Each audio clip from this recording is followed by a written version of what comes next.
Tonight, best-selling children's author N.D. Wilson interviews me about Will Wilder 3, The Amulet of Power, which hit bookstores this week. We'll talk about Will's latest adventures, the craft of writing, and much more. And later, how does a former Shiite Muslim from Iran find his way into the Catholic Church? Op-ed editor of the New York Post, SOHRAB AHMARI, shares his story and his new memoir, From Fire by Water, the World Over, begins right now.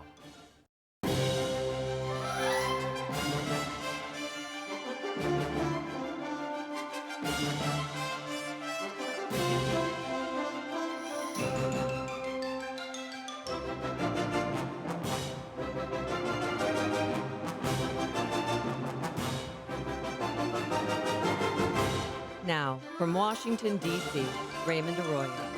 A warm welcome to all of you joining us in the United States and the world over. N.D. Wilson and SOHRAB AHMARI are both straight ahead. If you'd like to comment on tonight's program, you can tweet me at Raymond Arroyo. I'll be live tweeting throughout.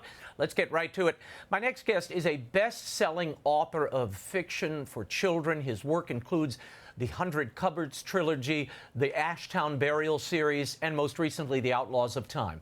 He was gracious enough to interview me about the third installment of my Will Wilder series in stores this week, Will Wilder 3, The Amulet of Power. It was my great pleasure to hand the floor over to N.D. Wilson. We sat together here recently in the D.C. studio. We brought you a preview of the interview last week, but here's the entire conversation with us. Watch. Will Wilder. Yes. And the Amulet of Power. So this new book focuses on strength. It does. Strength as a theme. Yeah. And if stories are soul food, as I would say that they are, Yeah. what are you trying to give your readers? Like, what kind of edification do you want them to take from this adventure? You know this. You start to tell a story, and this one I started 2 books ago, and then the story reveals itself as you're writing it. At least that's what happened here. I knew I spent a lot of time figuring out, okay, what's going to be the primary relic, the secondary relic, and the demon in each book. All of that I take a lot of time figuring out. I do a lot of heavy research, as you know, and that's all the boring part. But fun for us, boring for everybody else. Boring for everybody else, including you people watching. But the Amulet of Power is the locks of Samson, which even as a kid I always thought, if there's one thing every boy wants, it's super strength, super power, right? Yeah. And here I have wispy, poor little Will Wilder, who can't make it onto the middle grade football team at Perilous Falls. Perilous Falls Middle. He's trying. He wants to be in the football team so badly, and he snatches the amulet. He claims not to want to use it for football, but he really ends up using it to get on the football team. And he likes the adulation, he likes the attention. And we see in Will a shadow of Samson. So it's a way of because I think, having read your series, I think you'd agree with me. History doesn't repeat itself, but it has the same rhythm. You hear the same rhythm through time. And I've always loved stories where something of the past ripples into the future. And we learn the same lesson slightly turned on its ear. And that's what happens to Will. He learns true strength, where true power comes from, and it's not from the amulet. And I think using Is it strength, from believing in his dreams? No, it's not from believing in his dreams, because his dream was to be on the football team. It's about serving something bigger than himself. And I think he ultimately realizes, I don't want to ruin it for everybody, but the family that has sustained him all along, and his friends, and the love they have for each other, end up being the thing that's truly powerful, and more powerful than any amulet. That's what I think he comes to. But the way he gets there is fun and exciting and dangerous and mysterious, and there are lots of subplots, and these other characters just started talking to me as I wrote this. And you know what happens when you get into the head of these characters. They are as real as the people around you. And I live with them every day. You carry them with you every day.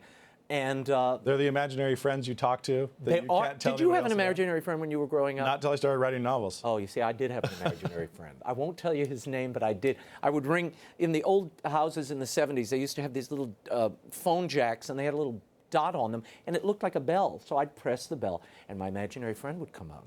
Well, now I carry my whole binder of imaginary friends, and I write about them all the time. So Will Wilder is top of the heap. You kind of answered this a little bit, but Yeah. just to make you jump up and down on it, Okay. or to give you the opportunity to. Yeah. Our culture today kind of goes after strength in boys. Yeah. Punishes boys for even wanting to be strong, for trying to be strong. Will Wilder in this story is trying to be strong. He is. Pair that with the other theme that every single movie for kids that Yeah. preaches is believe in yourself. Right. Believe in yourself, believe in yourself, believe in Right. yourself. Those two things are kind of like the two themes discussed in this book. They are, but the end is very different. The Yeah. end is very, and I would say, again, I Don't didn't- ruin it for me, by I don't the want to way. ruin it. I don't want to give out any spoilers, but I do want to. I've always loved stories that are true to the character, and I try to be true to these characters as I'm writing. And I really don't preordain how these things are going to end. I know my setup. I know generally who the opposition is, who the demon he's going to confront. But then things start to unravel. The end of the books I don't plot out. I plot out everything else. Yeah. So That's as it should be. It's because you want the dominoes to fall. right. So you set up all the dominoes, and then you. And you don't want to make the audience think you're forcing Yeah. something. Act And 3 so- has to be a natural extension. Yeah. So here, and look, it takes you a little time to work out Act 3 because you want the character to go one way and he wants to Yeah. go there. So it ends up being a piece about strength and power, and there's nothing wrong with it. But it's about what it's serving. Are you serving yourself, or are you serving the people around you and something larger than yourself? Right. That's what Will's ultimately confronted with. It's not about the power. Right. The power is to serve an end. That's what he Yeah. learns. And ultimately, that's what Samson learned in Absolutely. the original story. Absolutely. So there are shades of that. And I like weaving in historical reality, historical places and objects. I think it opens kids' minds up to our culture, our Western heritage. In this case, we've got the helmet of Joan of Arc. You've got the locks of Samson. Now, I don't think anybody claims to have the locks of Samson, but maybe it's at my house. They're somewhere. I'm sure they're somewhere. Somebody clipped them and took them. And there are many other belts from a cincture from a saint, the relics of the wise men. All these things creep in. You can actually find most of those relics and objects in museums or churches or libraries around the world. And I love that idea that you're taking something real and taking something imaginary and you blow it up and make people look at it in a new way. Because then these things don't become cold relics of the past, but things that drive us into the future with lessons that we can learn and have to learn from them. In book 3, you've definitely landed more in the superhero genre. Yeah. Where the first 2 books, the relics feel, the staff of Moses. Yeah. They're a little more external. Right. It's a thing. It's the Tesseract, right? Right. It's the thing you found that's outside of you that has power. But in this Right. case, Will experiences Yeah. the transformation into a Samson-like character. Samson was the origin, inspirationally, of most of the superheroes that we have now. Most people don't know that, but the Book of Judges and Samson gave those young Jewish boys in Brooklyn the inspiration to come up with these things. Yeah, That's right. To come up with these first comic book heroes. How aware of that were you? How conscious were you of the superhero themes? I didn't feel it until I was halfway through the book. I kind of stumbled into it, but I knew exactly what you're sharing with people, that Samson was the model for Shazam and Superman and all these brawny superheroes that came and saved the day with their strength. And so as I wrote this, I was conscious of, well, what does that mean today for our boys, for our girls, for us as parents? And I don't want to ruin it, but Will Wilder's father also transforms in this book in a different way. Some have rapped me because in the past he was kind of a weak sister, always kind of tamping down, trying to keep Will from doing what he's called to do. But that's just dramatizing, I think, what we do consciously or unconsciously with our kids. We've learned the hard way about certain professions or certain paths in life, and we try to direct them and keep them to a path and keep them on that. This is the safe way for you, son. This is what you should be doing. In some ways, we're all Dan Wilder, that part of him. Well, now you get to see the fully evolved Dan Wilder in the raw in this book. Papa Bear. Papa Bear. He returns to, I think, who he was, and his son and his family helped get him there. He lives up to his last name. Yeah, he does. They all do. Yeah. You know where Wilder comes from? I didn't know this. I don't. When I was looking for a name for the characters, a Wilder is actually a profession. It is one who kills or traps wild creatures or animals. And I thought, that's the perfect name for this family. That works. It does. That works fantastically. So for people who haven't read the series at all, yeah, there's 3 books now. There are. Tell us the origin story of Perilous Falls and Peniel. Yeah. You know, this great-grandfather, Jacob Wilder. Yeah. Give us the origin for this whole what I thing. love about the story, you can come to any of these books. They are self-contained adventures. I think you get a richer experience if you read them through, but you really can drop in on any one of them. And I kind of give you the backstory, as you know, writing a series. You want to give people the backstory so they can enter into the tale and feel they understand everything. Will Wilder is a 12-year-old boy with a supernatural gift. He, on his 12th birthday, begins to see shadows that quickly take shape. And in short order, he realizes he can see demons. No one else can see them. And indeed, we find out his family has been waiting generations for a firstborn Wilder who could see, a seer. Because he discovers, and I'm ruining a little bit book 1 for you, but not really, his family is part of an underground community that has been battling these dark forces and these demons for centuries. There's flashbacks to his great-grandfather, Jacob Wilder. We find out about his adventures during the war and how they reflect into the present. And many times the relics or the artifacts that Will encounters in the present in Perilous Falls, we discover at the top of each book how Jacob Wilder came in contact with that relic or fought off some horror to get it. He has a museum, Jacob Wilder, that he created in the middle of Perilous Falls, Peniel, which is it's a reliquarium. It's referred to as the museum in town, but it actually contains some of the most precious artifacts of history and of all time. The question is, and I haven't answered this and I won't for several books, why did he feel he had to collect all these relics here? Why are they here? Why are they so precious? And why is this town of Perilous Falls under such scrutiny and attack all the time? I will answer it, but I can't. Good. I won't So push that's you. the setup. How far do you see the series going? Well, there are a few more books in me. I don't know how many more.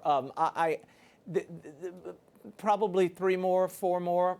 We'll see. We'll see. Are we going to get to see Will Wilder at 18? No. I decided not to age him up. And Barbara Marcus, whom you know at Random House, advised me early on, and I think she's right. My boys read Harry Potter and read some of these other books where the character ages up. The problem is the character gets older than they do. So what you find out is, you know, and this is not, I didn't do it for this reason, but there is a marketing dimension here. You want your audience to embrace the book at their age and be able to go through the series. If you age him up, he moves past their experience and their understanding, and it gets too old for them. So though they can encounter it later, they can't enjoy it now. Yeah. So if I want to go to YA or adult books, I'll write an adult book or a YA book. So right now, I'm going to leave him. Which hopefully you will at do. his age. Yeah, in time. I have a couple of series rattling around in my head, but perfect. I got to finish Will first. I think you made the right choice. I did age characters up and enjoyed it. Yeah. But it only made sense as the books released. Because the books release a year apart. Right. You know, so they aged up. apart. So but they're in the same area. Generally, yeah. But the readers age with them. But then you realize the lifetime of a series is much, much, much longer, Right. decades longer. And a 12-year-old comes to Will Wilder now, Right. reads book 1, reads book 2, right. reads book 3, and he's their age. He's in the pocket. And look, I've been amazed by this series because, as you know, there's a thrill ride in the foreground for kids, and that is clearly written for a younger audience. In the background, and the music is adult. And so I love having older readers, college kids. I have grandparents and aunts and uncles and parents. I love that you have, not unlike the book, with Will Wilder and his Aunt Lucille, who's in her 60s, who's kind of his sidekick, the keeper of the flame, you know, the kick-butt great aunt everybody wanted in their life. Great Aunt Lucille. Great Aunt Lucille. Gotta have a great Aunt Lucille. What it's done is brought generations together, not unlike Will and Aunt Lucille, where and I don't think there's anything more beautiful than having the generations connecting around a piece of literature and imaginatively exploring that world and then their own world together. There's nothing like it. It creates bonds, it creates intimacy, ties of family that you can't get back. So to have Will and something I wrote to be a part of that, you with 100 cupboards, the power of that, I think, is a gift. And it's a gift to me, it's a gift to you, and to fantastic. the reader. Yeah. So the books are very action dense. They are. They're very action dense, lots happening on every page. Yes. The video game generation will not be bored. Yeah, well, that's why I But they will be sparked to bigger imagination, yeah, and a different kind of mental health, hopefully, than I just hope so. pushing buttons. Yeah. But as far as this construction goes, you say there's more books coming. Yeah. How far apart were these books? So the first one released when? First one released in 2016? 16, I think. So you've kept a pretty good pace. Yeah, but there was a 2-year lap in between, a 2-year lag between book 2 and book 3, and that was because I was covering the Trump administration, right, and I had perilous falls at every moment around me. You were living in perilous falls. I was living in perilous falls. So you expect us to see more installments over the next couple of years? They're coming in the next few years. Okay. Yeah, it'll take time. Tell us about your writing habits. Oh. When do you write? Night owl, early morning? I'm a night guy. I hate mornings. I write at night. Now, a lot of writers write in the morning when they're fresh. I write at night. I've always written at night and on weekends. I find, and William Peter Blatty, my friend who wrote The Exorcist, used to say he would write, and I would text him or email him. He'd be up at 2 o'clock in the morning, 3 o'clock in the morning. He worked from like 10 o'clock till 4 in the morning. And I said, how can you write that late? And he said, well, we're closest to our dream cycle when we're writing then. And for him, that worked. And I do feel I get my greatest ideas and inspiration when I'm writing at those hours in the middle of the night, because the world is quiet. There's nothing to distract you. TV is really bad at that hour. Trump's not tweeting. Trump's not tweeting. the kids are sleeping. Rebecca's in bed.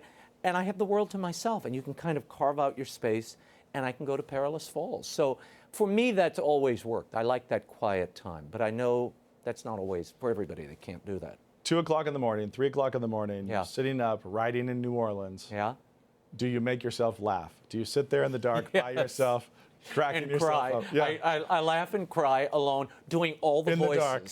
Doing all the voices. When I edit, I do the voices, and if you've heard the audiobooks, you know it's the Sybil routine is I do like 32 voices on the audiobooks. Well, when I'm editing, I'll sometimes go to a coffee house that I frequent.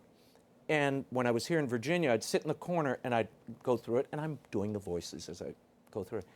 And a woman kept walking through around 3 o'clock every afternoon at this particular coffee shop. And she's looking over at me. You can feel when people are watching, but I ignored her. I'm editing, doing my thing, Aunt Lucille, and come over this way, and doing the whole routine. She came in every day. About 3 weeks later, she walks over to me, slides her business card next to my computer, and I look down. She's the head of psychiatry for a very famous hospital, and she said, if you need some help, I'm really here for you. And so I said, no, I get paid for doing these voices. So it's not crazy if you're making money doing it. It looks crazy to the outside world, but it's really not. It's called fully immersing yourself in your work. I'm glad I'm not the only one who laughs alone in the dark in the middle of the night. And it's a strange profession. I can hear your voices. I can definitely hear your voices when I read. It's a strange profession. I really do believe the best stories are written to the ear. Yep. And they can be read aloud as a family. And that's definitely, obviously, a priority to you in your prose. Yeah. So it doesn't surprise me at all that you edit aloud. Wait, I have to hear it. I have to hear it. I mean, part of it comes from TV, and being on radio and TV, you do write for the ear to communicate, and I think it's easier to read that way. There's a musicality. You know this. You write so beautifully. There's a musicality to well-written books, and I don't know if mine is one of them, but I strain for that. I struggle for it because I think you don't want to make it difficult, particularly for young readers. And we have so many boys that are not reading. I mean, people don't read. We've got 21 million Americans who can't read, 45 million Americans who are functionally illiterate. That is a major crisis. It really is. And our boys are particularly slipping in proficiency level at 4th grade. This is this is why I really started this. I mean, first telling stories to my own children. That was going to be my next question. So, yeah. Well, how did I get into this? Well, part of it was telling stories to my own children. And I came up with Will Wilder. His name was just Will. He wasn't Will yet. He was Kerman Durman was his original name. He wasn't yet Wild. He wasn't Wild. He was Kerman Durman because it rhymed and it was funny. Aunt Lucille was always there. Bartimaeus was there, and the mom and dad, Dan and Deborah. Those characters were there, and I would tell slapstick, silly stories about places I'd been on assignment when I'd come home and the kids were taking their bath or getting ready for bed. And I'd weave in real-world things I'd seen and these wacky characters. And I did it just to entertain the kids and get them to bed. The characters I loved, and they were rattling around in my head, but I didn't know how to make a series out of them. And I was in Dublin doing a series for PBS, and we were at the Christ Church Cathedral. And while we were there, the 800-year-old heart of St. Lawrence O'Toole, the 800-year-old heart in a wooden heart-shaped reliquary, was stolen off the wall of the Christ Church Cathedral while we were there. So when we walk in, we've got cameras everywhere, but they've cordoned off the building. The little cop cars, the little buggies are out, and the smart cars are everywhere. And they said there'd been a robbery overnight. Someone took a ladder, got wire cutters, cut the chain that connected the relic to the ceiling, and took it out of the cage. Stole the heart of St. Lawrence O'Toole. And I remember asking myself, who would steal a relic? Why would anybody take an 800-year-old heart of this saint of Dublin? And I had my storyline. Suddenly it was there. That was it. And I said, well, wait a minute. Well, what if Will Wilder, what if an impetuous 12-year-old kid came in contact with these relics and decided to pinch one for his own use or for someone else's? And what might be the consequences? So that really was the origin. That was the spine I needed. That kicked off book one, and I plotted them all out. They're all plotted out, Nate. I don't. I have book including one, 4 and 5. 4, 5, 6, 7. There's 7 plotted out. I might be able to smash 2 of them together and give you a double whammy of relics. But there's 7 books in my mind. Whether I'll write all 7, I don't know. But it'll go on. It'll happen. You're young yet. Oh, please. Feeling less young. How long does it take you? How long does one volume take you to finish a draft? It takes me a good year because of everything else I'm doing. Probably 7 months. 7 months. About 7 months, but a year to get it all together and polish off the rough edges. Oh, good story. Last year, 2018, they recovered Lawrence O'Toole's heart in a park in Dublin. They found it. So in some ways, the story came. Any motivations ever revealed? No, they just found it. They found it wrapped up. Wire cutters. Somebody found it. Yeah, I guess somebody went in and they must have thought there was money there or something, jewels, and it was a desiccated, old, shriveled up heart. So I guess they figured, dump it in the park.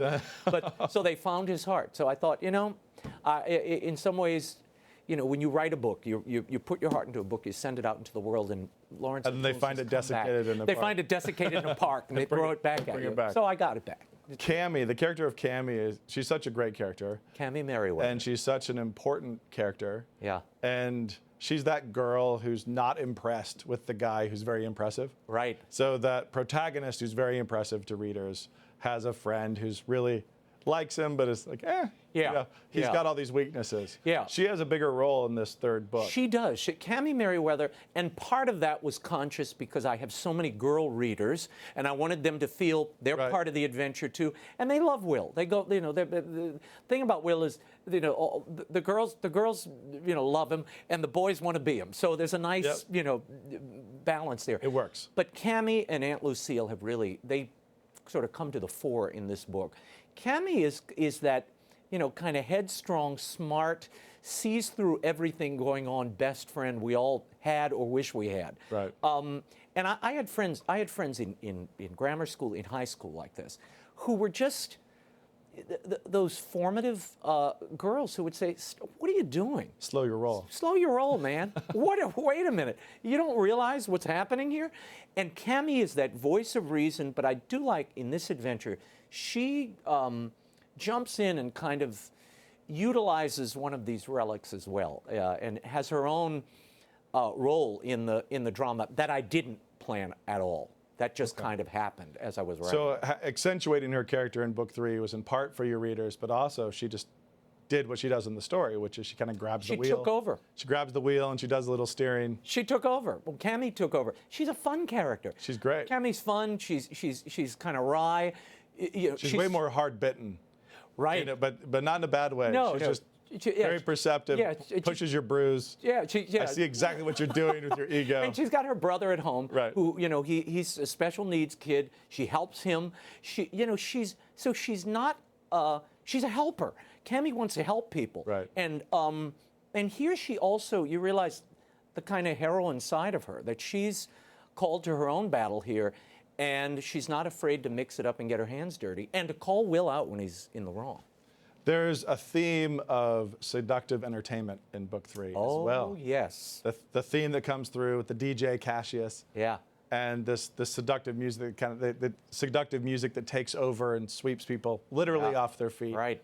What are you getting at, if anything, there? Is there something thematically you'd like to unpack there a little bit for us? In this story, you have a very charismatic DJ that comes to town with his own groove and mixes, and everybody in town is captivated by him. And his music has a particular effect on people that I won't ruin. But there is something, I think, about the loneliness of our age that I believe finds its way through delivery of media. And when I walk in most cities, except my beloved hometown of New Orleans, where we all jam and party together and dance to the same beat, you go to most places and everybody's got their buds in their ears. They're on their own little screen in their own little world, and they might be laughing and engaged, but it's just them and the screen, or them in their own little groove. And that's kind of what happens in Perilous Falls in this book. You see the individual, the crushing loneliness of technology and the effect it has on people. And I've dramatized that and made it move for my storyline to work, but there is something in there. There's a little bit of a social observation, I guess. It's very fantastical, but it also feels very close to home. Yeah. As far as what we experience now, I've experienced the same thing you have. You get into a crowd. Yeah. You're all alone together. Right. Everybody's got buds in. Like that old song, but Alone they're all Together. Yeah, they're all alone, but they're all in a crowd. Yeah. But no longer interacting. There's no interaction. There's no connection. Yeah. And what I love about this little town of Perilous Falls is it ends up being, because I think we all live in Perilous Falls. We're all right on the edge. The whole world, the whole country's right there. This, you can see the demons. You can see the demons. The difference is you're a seer. Will can see the demons. I can't even. But Will can definitely see them, but nobody else can.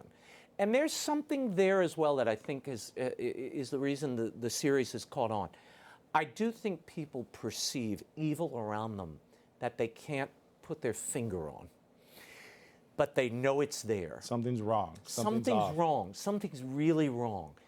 And imagine if you could see, I wouldn't want that gift. Will's gift is not one I'd want. And in the first book, even into the second book, he's kind of terrorized by what he can see. Right. Because I tried to balance that out because I didn't want to terrify my readers.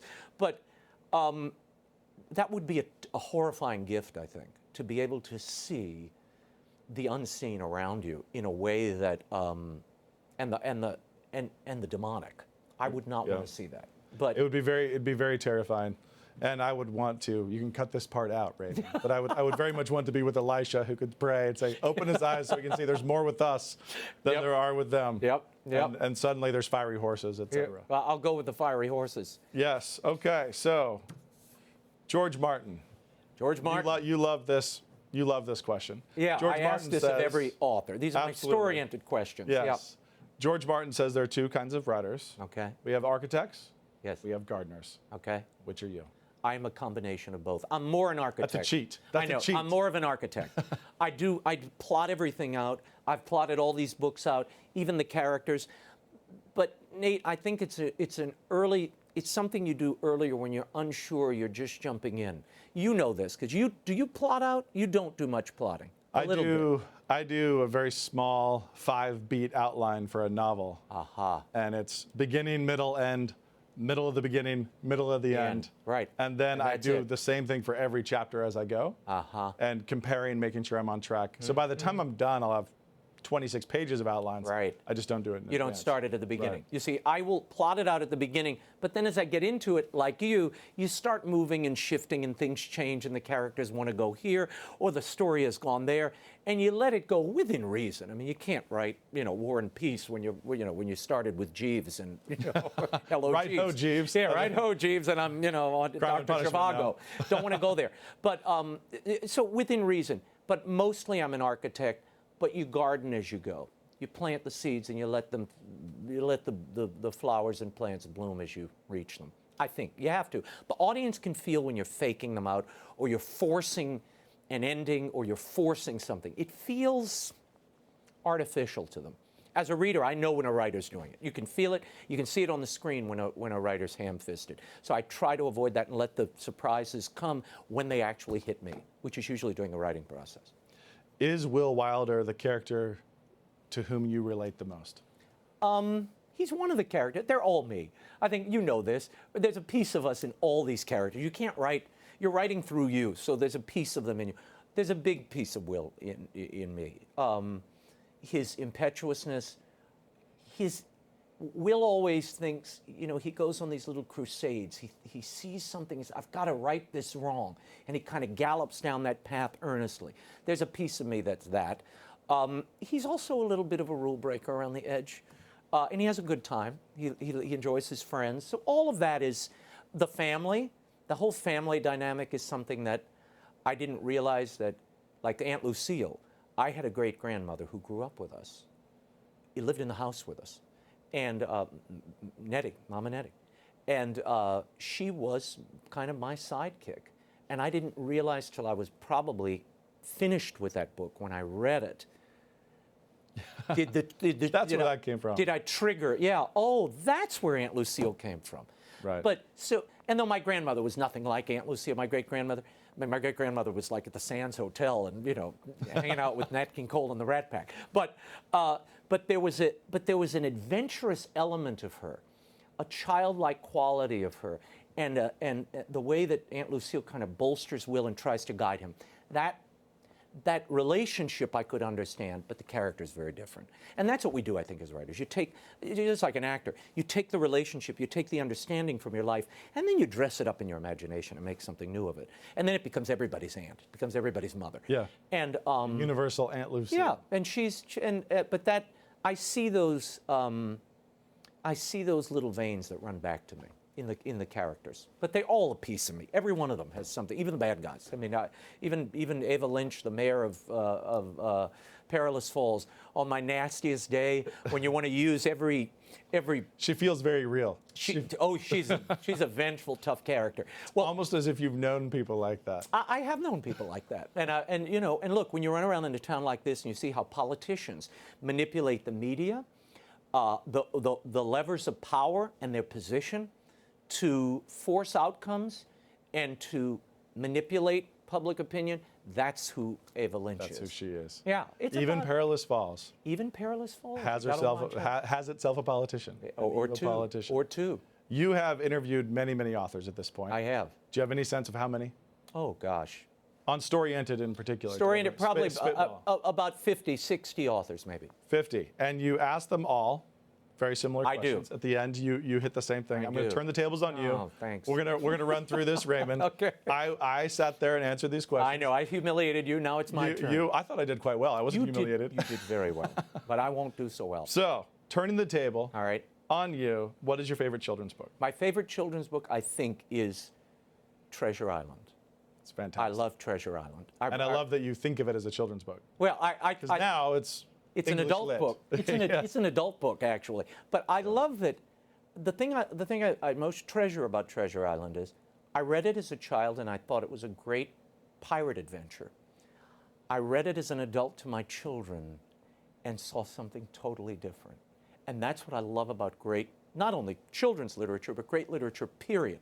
But these stories have a deeper root. I mean, the 100 Cupboard series, the Narnia series.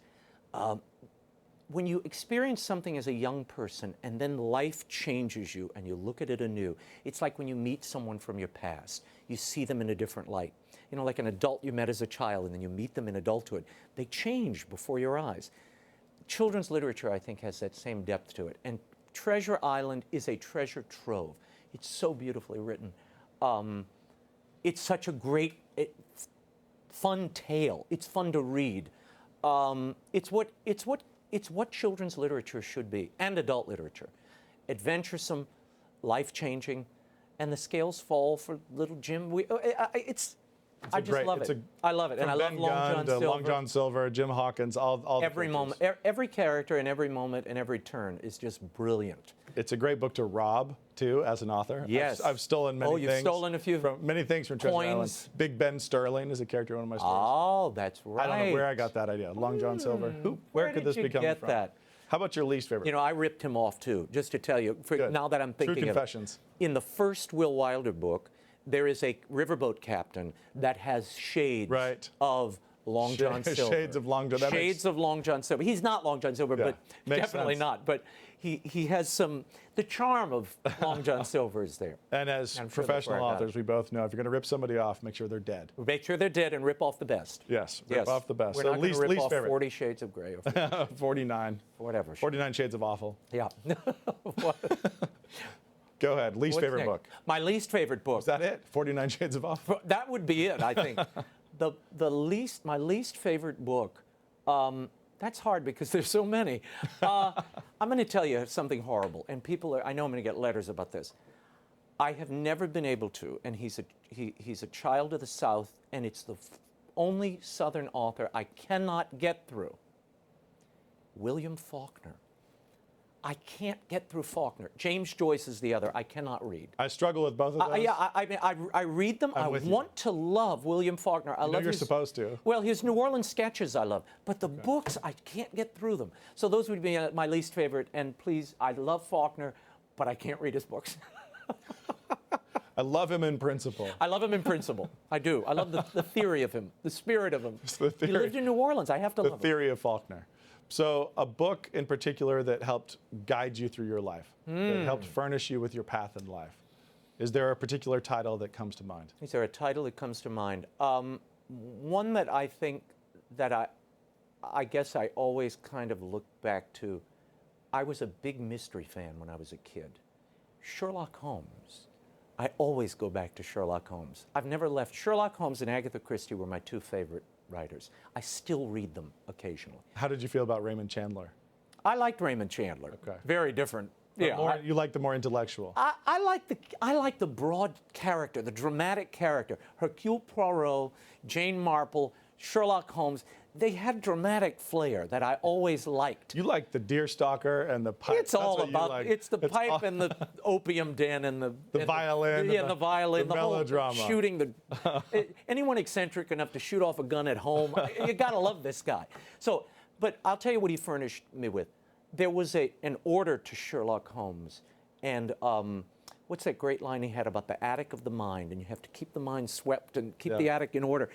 Those little things, there are a lot of lessons in There's a lot of wisdom. Conan Doyle. Yeah. Great wisdom. I mean, he was also some weirdness, cracked in an opioid addict, but aside from that, he was a great pal. But his character work was amazing. He was great to have around. John Watson would have probably been a better pick for a friend, but Sherlock has always been rattling around. If you could choose one mentor, writing mentor, from the past or the present, who would it be? Would it be Conan Doyle? No, it would be Graham Greene. Okay.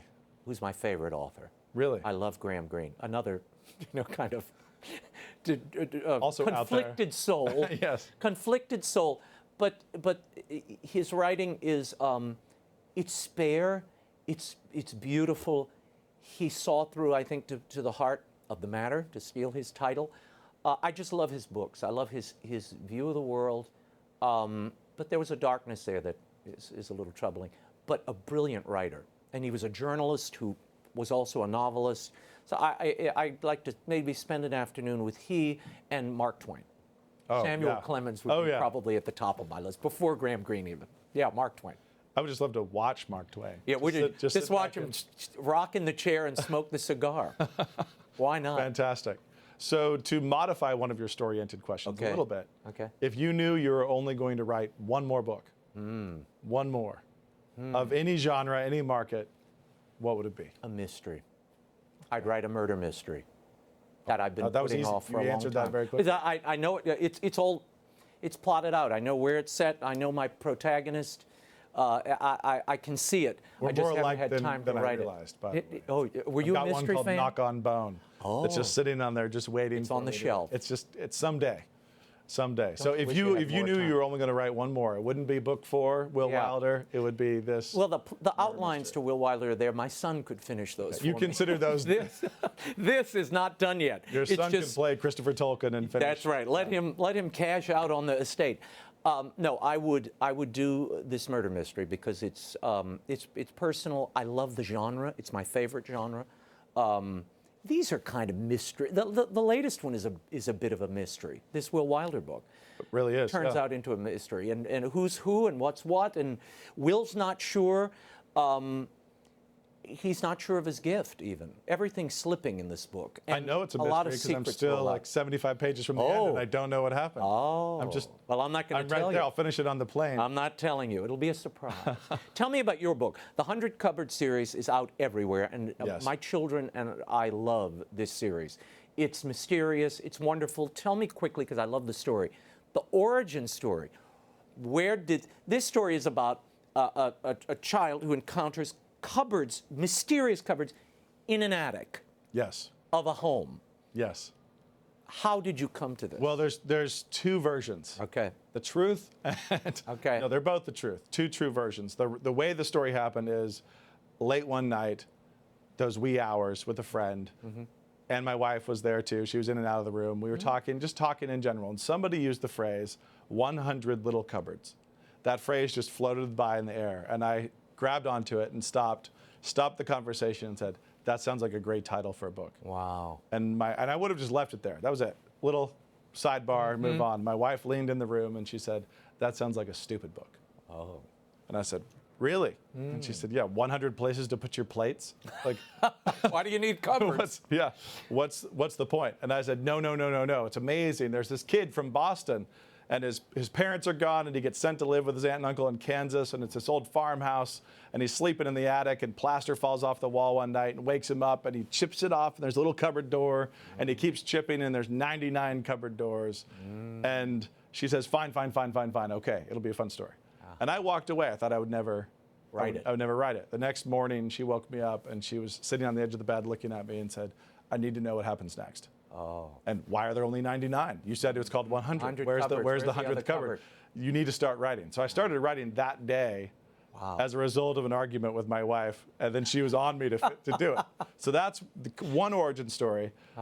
But the stuff that was in my brain that came out in that story, you referred to, content that's back there. You find your past as you're writing these books, where the origin will come to you sometimes after you've written it. Exactly. In this case, it was kind of obvious to me because my house had burned when I was in elementary school. Oh. The roof had burned off, and I'd gone to live in my grandparents' house for months. But the house burned off because of a defective doorbell. A doorbell. So, and my mother, who's an English teacher, was making me watch a documentary film called The Story of English at the time as an elementary student. I was bored out of my skull. The lights turned off in the kitchen, and I volunteered to go check out what it was. Walked in, heard the crackling flames above the ceiling as the house was going up in fire. Oh my God. So I got to have that great moment as a mischievous elementary boy of leaning out of the kitchen saying, Mom, the house is on fire. And I totally played it cool like that. I just deadpanned it. It's on fire. She grabbed the phone line was already dead, couldn't call 911. We were just like getting out of the house. But after that, and side note, they'd accepted an offer on the house. They're trying to sell it like the day before, and then it burned. So obviously that all went away. We moved into my grandparents' house. I lived in the attic. And it was this coved, long attic. And I lived up there with my sister, and beside my bed there was this little door in the wall. Oh my gosh. And when we pulled that open and crawled back in there were posters from World War II and all this amazing stuff back in there. And my sisters and I would crawl down. There's the one cupboard. Inside the walls. And there were places we could worm through and drop onto a ceiling above the attic stairs and slide down, and we could creep around inside the walls of this old house. So when I, on the drop of a hat, had to come up with a plot to win an argument over whether 100 Cupboards would be a fun book, that stuff came out. This kid who got put in an attic, he got sent there because of a disaster in his family.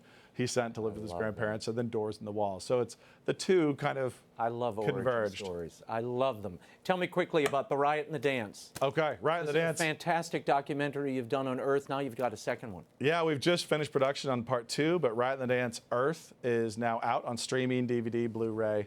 It's basically everywhere movies are available to be purchased streaming. And it was a blast to make. Took us a couple of years, but I had always wanted to get out and film, make a nature documentary. And this is because, like you, I believe we live in a fantasy world. This world is not the world of realism. This is not the world of materialism. There's crazy creatures out there doing crazy things. If you'd never heard of an elephant before, and I made it up for you, you would not believe me. And the same thing goes for hummingbirds and dragonflies and all of that. So getting out there and finding these birds that must exist in a different time frame or something. They're laying eggs the size of pencil erasers, you know, and flying around as we all watch hummingbirds fly amazingly, all in the Western Hemisphere. Solomon never saw one. Wow. Like we get to see these things and others don't. So The Riot and the Dance has been a dream of mine for a long time, to go make nature documentaries that don't treat nature like it's chaos and meaninglessness, just to honestly worship, to go out there in the created world and see these glorious creatures and narratives play out that a much greater author than I am has had a hand in. That's spectacular. But I'm not going to let you off the hook. Okay. I'm going to have you end with this. Best advice to parents to get their kids to read. Read everything. Let them read what they want. Let the child lead you to the things they're naturally interested in, and then you can direct them within that genre or those characters to the best. But get them on the road. Get them on the road. What interests them? One child of mine, it was trucks. He just loved trucks. The other one was a mystery fan from very young. So you have to kind of let them go down their own paths. They'll eventually find those great works you want them to read. But I do think we all make a big mistake by exposing kids too early to some of these great masterworks, to Dante and Shakespeare. And it seems it's so foreign at that age. They never go back to it, and that's a great loss. We shouldn't do that. So start with 100 Cupboards and Will Wilder and work your way to Shakespeare and Dante. How's that for Fantastic. That's fantastic. Product placement? Great job. Congratulations. Nate, thank you so much. Let's get this up. Will Wilder 3. Amulet of Power, everywhere. February 19th. February 19th? Everywhere, February 19th. Thank you, Nate. It's Read been it. An honor. I'm going to finish it tonight. All right. Great. Thank you so much. Great being with you. My thanks to Andy Wilson. Such a great guy. Fun conversation. Will Wilder 3, The Amulet of Power, is available at bookstores everywhere, online, and through EWTN's religious catalog at EWTNRC.com. Now, I will also be at the Reagan Library on the 22nd of February, and the day before, February 21st, I'll be in Bryant, Texas at a gala for life. Go to RaymondArroyo.com. I'll have all the details there. Come out and see me. We'll be announcing more book events in the days ahead. My next guest grew up in Shiite Muslim Iran. Now, 2 decades later, he's the op-ed editor of the New York Post and a Roman Catholic. I sat down with him recently here in D.C. to talk about his story and his new memoir, From Fire by Water, My Journey to the Catholic Faith. Here's my exclusive interview with SOHRAB AHMARI. SOHRAB, what compelled you to write a book about your conversion to Catholicism? Well, I began a period of instruction with a priest. I was living in London at the time after I had decided to join the Catholic Church. That was in, let's say, late May 2016, and I didn't plan to announce it or anything, that this was a personal matter. But then in July 2016, something horrible happened across the English Channel. As you remember, Father Jacques Hamel was murdered by Islamists inspired by Islamic State. And that incident moved me, just the images of this frail and gentle priest, the idea that he was killed while he was celebrating the Mass, moved me so much that I thought I had to react somehow. So I went on Twitter and I said, I am Jacques Hamel. And I added that, oh, by the way, I should announce that I'm under catechesis to become a Roman Catholic. Now, I was not prepared for that tweet to go viral. You know, thousands of people retweeted it, and it got posted on Facebook and so forth. And a lot of people assumed because I have an Iranian background that I must have been a Muslim who instantaneously, by witnessing this tragedy, instantaneously decided to convert, which was not true. It was actually the culmination of a years-long process of reading and thinking and some providential encounters with the Mass. But I wasn't prepared to answer all of the questions I was receiving. So ultimately, I decided to write a book, and Father Fessio at Ignatius Press was kind enough to just offer for me to publish my memoir with him without me having to shop it around. And so that's how From Fire by Water came about. Now, you grow up in Iran. Your family is not religious, yet the government is religious. I mean, and really the whole world outside your home, including school, is focused on Islam. What effect did that have on your thinking about religion and faith, that foundation? Well, two effects. The first is that Islam, as I encountered it, and I think it's a statement I can generalize about, is a religion of pure law and political dominion. And how I experienced that was growing up in post-revolutionary Iran. It was a country that had suddenly re-Islamized itself through quite dictatorial means. And so I was encountering this situation where at home we had this sort of humanistic, secular, liberal kind of worldview with Western books and Western ideas all over, but outside we had to pretend to be something else. And that, for me, created this clash between the inside world and the outside world, and this sense that if God is just purely a set of laws and he demands a police state to enforce his norms, well, I don't want anything to do with that God. And at 13, I decided to be an atheist. At the same time, in the Shiite Muslim faith, there is this great tradition of martyrs and martyrdom. And I was always moved by that aspect. Even after I sort of became an unbeliever, some parts of it, of the Shiite saints who gave their lives for, their truth, moved me. And so that was imprinted on me. And years later, for me, I discovered in Christianity and Catholicism specifically that same moving idea of self-sacrifice unto death. The difference being that obviously in Christianity, it's God himself who takes this reversal of roles, where he makes of himself the sacrifice. So although initially Islam completely alienated me and it led me to atheism, there was some pieces in it that in some mysterious providential way also led me ultimately to the one true faith. When you come to the U.S., you're 13 years old, and it is not exactly what you expected. And you're disappointed, according to the book, at the lack of intellectual life in Utah, where you find yourself. And in your late teens, you discover Nietzsche and Sartre, and you become what you describe as a card-carrying communist. What was it about those writings that appealed to you? Well, I think even after I decided that there is no God foolishly, I still was looking for ultimate truths and meanings. So obviously, like any kind of only child, alienated, fresh off the boat teenager, I went into the philosophy section of the bookstore and discovered the world of Nietzsche and all of his progeny and Marxism and so forth. And what I would say is that although those writers took me down paths that I now radically reject and disagree with, in that quest, for example, in Marxism, I was still seeking after meaning and in a way after religion, because Marxism, as you know, has a kind of messianic structure to it. There's a belief that history moves in a predetermined direction, and finally in this kind of apocalyptic revolutionary event, all of the past injustices are redeemed by the sort of revolutionary working class, whatever that means. So there is this urge, I think, in a lot of young people, certainly in me, for truth, for redemption, but it was finding expression in all the wrong places for much of my life. You write in the book that you smoked and drank and randomly hooked up for many years, and then one day in 2008, you're wandering around New York City and you step into a church near Penn Station as a Mass is about to begin. Now, what happened there?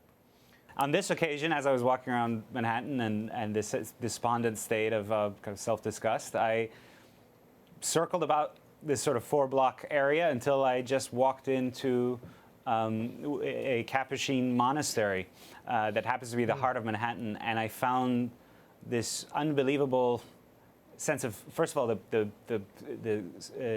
the serenity, the calmness of the place, And then the liturgy, the mystery of the liturgy really touched me. And this was at a time when I was publicly still professing to be a non-believer, but something about the action of the Mass and the prayers of consecration and so forth reduced me to tears. And then on my way out, as I had composed myself by the end of the Mass, but on my way out, I stopped in the vestibule and I saw a portrait of Pope Benedict XVI, and that again reduced me to tears. So there were two things at play there. In the Mass itself was the sort of redemptive sacrifice, but also in the figure of Pope Benedict, whom I didn't know. I mean, I hadn't really read anything he'd written, but just the idea of stable, continuous, even absolute authority, which he embodies and which is sort of shown through his portrait there. Those both came together. So that's a very Catholic experience before I even knew, I hadn't even read much of the Bible at that point. So. Wow. Now, you were always a reader, though, and you attribute two books in particular. You talk about Benedict XVI's book on Jesus of Nazareth, as well as the 5 books of Moses as being kind of transformational for you. In what way were they transformational? In a sense that I had always subscribed to the view, I think as many of my contemporaries do, that whatever is the newest is best, whatever is latest is best. And so the first thing was to read the 5 books of Moses and realize that the truths that it contains there speak to me, 3,000 years later, are still just as fresh. In other words, that moral truth is a thing in itself that deserves to be answered on its own terms, and no amount of scientific discovery or social advancement or technology will fundamentally alter those basic questions we face about right and wrong and conscience and our relationship with the universe, with the metaphysical structure of the world. What Pope Benedict helped me understand was first that the Bible, the Old and New Testament, form one interconnected whole. It's one narrative arc in which God draws ever nearer to his creation, to the point of this sort of mind-boggling idea of the incarnation, in which he becomes one of us and even consents to be humiliated and scourged and crucified by us. And second, that the witness of the gospel writers, of the evangelists, is perfectly plausible and reasonable for a modern person to accept. That okay, they didn't have tape recorders, but for all sorts of very deep reasons that I can't get into here, he points out how consistent they are and how this really happened, and an intelligent person can believe this. Before I let you go, it's got to be difficult coming into a church at a time when there is such contestation within, such conflict over basic doctrine, and then you've got this sex abuse, the second iteration of the sex abuse crisis kind of swirling on the periphery. Does that concern you at all? What do you tell people when they say, why are you converting to a faith like this? Well, I still think it's the fullness of truth, first of all. Look, the Christian idea of human nature, to go to the sex abuse, is not a naive one. Again, our idea of human nature begins with the fall and of Adam trying to sit in God's place. So, we're not starry-eyed about what human beings are like, and even a divinely instituted body like the Catholic Church will have people in it who are lousy. And even I could be pretty lousy were it not for grace. So that's one. And second is, the reason ultimately when I decided to become a Christian, it was to join the Catholic Church, was because the Church is its own witness. Again, the very fact of this one institution spanning 2019 years, 2 millennia, through all the efforts to wipe it out, from Napoleon to Stalin to every Roman tyrant you can think of, it still basically preaches the same thing, is the same thing. That's, it gives me, it's a sort of evidence for what our Lord tells Peter, that, on this rock I will build my church. Very good. Well, thank you so much for the book. Thanks for the time. And we've got to get you back to talk about some contemporary issues. Sure. When you have a moment. Thank you, Raymond. From Fire by Water, My Journey to the Catholic Faith by SOHRAB AHMARI is available at bookstores everywhere and online. You can also read his columns at the New York Post and the Catholic Herald. And remember, Will Wilder 3 out this week. Get your copy, read it with your family. It's a wonderful way to bond together, to enjoy an imaginative experience, and to learn something about the Bible as well as history. And a fun ride, I think, for everybody. That's all the time we have for now. Until next week, the show continues on Facebook and Twitter. Like me on Facebook, you can follow me on Twitter. Go ahead. The links are at raymondarroyo.com, as is all my tour information. Be sure to join us next week. Until then, we'll be scouting the world over for all that is seen and unseen. On behalf of the staff and crew of EWTN News, thank you for watching. I'm Raymond Arroyo from Washington, D.C. Bye now.